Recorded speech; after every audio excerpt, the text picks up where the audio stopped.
A good quality foot is like having a good set of tires under your car. Absolutely. If you have bad tires and blowouts, then you've got problems, and that's true with the horse itself.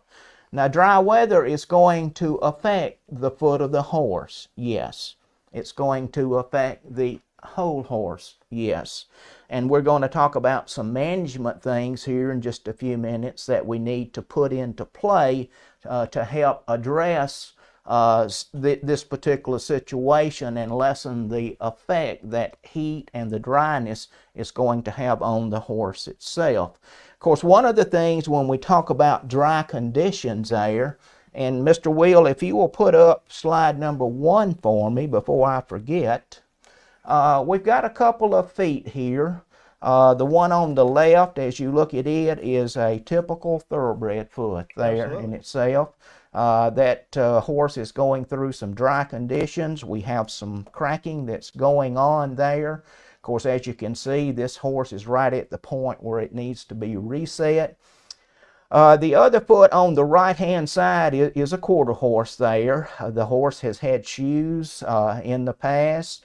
This is an extremely dry, brittle foot there. And of course, as you can see, the horse has actually pulled the shoe, and in the process of pulling the shoe is actually torn part of the hoof wall away. So we have created another problem in itself. Besides losing the shoe, we've lost part of the hoof wall, which is the horse has got to regenerate. Of course, that's also opened that foot up for bacteria to enter, and that sets us up for secondary issues as well. Absolutely. So what happens to this hoof capsule during those dry periods? Number one is this hoof capsule, it wants to contract. In other words, if it was wet, it goes the other direction. It expands. But under dry conditions, it contracts, it hardens. And at that point in time, especially if we're on a hard surface, then that makes it very easy for that hoof wall to chip, to crack.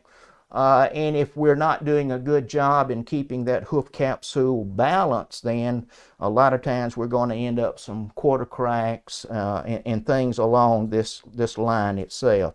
So that's one of the things that takes place. The contraction of the hoof capsule, chipping, cracking is going on. That horse is at a higher risk of losing the shoe, as we see here in this particular slide itself. And then, of course, that horse is very subject to becoming lame as well, especially if this horse has thin soles.